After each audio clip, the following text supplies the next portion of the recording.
दोस्तों नमस्कार। वर्तमान सरकार ने अपने कार्यकाल का अंतरिम बजट पेश कर दिया है, जिसे लेकर भारत पूरी दुनिया की निगाहों पर है। जिसमें भारत ने अपने पड़ोसी देशों के लिए अपना खजाना खोल दिया, लेकिन इस बार के खजाने में विशेष तौर पर ईरान के चाबहार का जिक्र था। इस बार भारत ने चाबहार पर जमकर पैसे लुटाए हैं और इस पर 100 करोड़ का ऐलान कर दिया। अब आपके मन में सवाल उठ रहा होगा कि आखिर क्यों भारत दूसरे देश के बंदरगाह पर इतने पैसे लुटा रहा है और क्या चीन एक साल में पाकिस्तान पर भारत को पटक देगा अपने बजट से, जिसके बारे में हमारी आज की पोस्ट होने वाली है। क्योंकि जरूरी ये है कि जब हम ईरान और भारत के संबंधों का जिक्र करते हैं तो अपने आप में उस महत्ता को भी दर्शाया जाना चाहिए जिसमें भारत और ईरान बड़ी भूमिका निभाते हैं। दोनों देश पारंपरिक हैं और पारंपरिक रूप से महत्वपूर्ण है। भू राजनीतिक महत्व का ये प्रतीक धारण करते हैं। ये ईरान के साथ व्यापारिक संबंधों, राजनीतिक संबंधों और सैन्य संबंधों को बढ़ावा देगा।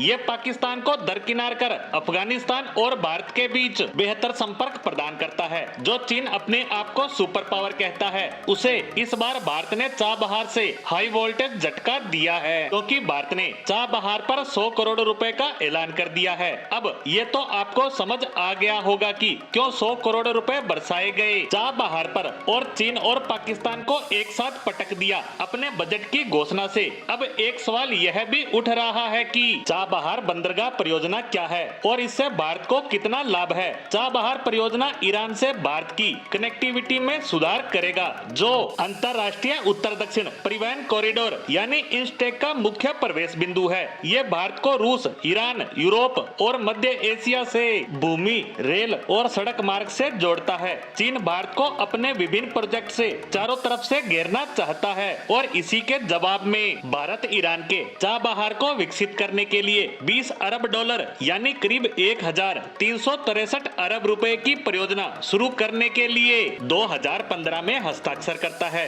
ये एक त्रिपक्षीय समझौता है जिसमें भारत और ईरान के साथ अफगानिस्तान भी शामिल है। अब आपको ये तो समझ आ गया होगा कि आखिर कैसे चीन की साजिश को भारत उसी के अंदाज में मात दे रहा है। वही बात करें पाकिस्तान की तो भारत उसे कैसे मात दे रहा है। दरअसल इस परियोजना के शुरू होने पर अफगानिस्तान जाने वाले भारतीय ट्रकों को पाकिस्तान से होकर नहीं गुजरना पड़ेगा, यानी यहाँ से पाकिस्तान हो गया आउट और चीन के सीपीईसी को भी इससे झटका लगा है, क्योंकि चाबहार एशिया में एक बड़े गेम चेंजर के रूप में है और इसी कारण यह भारत के लिए इतना महत्वपूर्ण है, जिसको डेवलप करने का काम भारत कर रहा है ताकि इसके माध्यम से मध्य एशिया तक के मार्केट पर भारत की पकड़ मजबूत हो जाएगी और चीन और पाकिस्तान देखते रह जाएंगे। इसी के साथ चाबहार पर हमारी आज की पोस्ट को यहीं विराम देते हैं। धन्यवाद।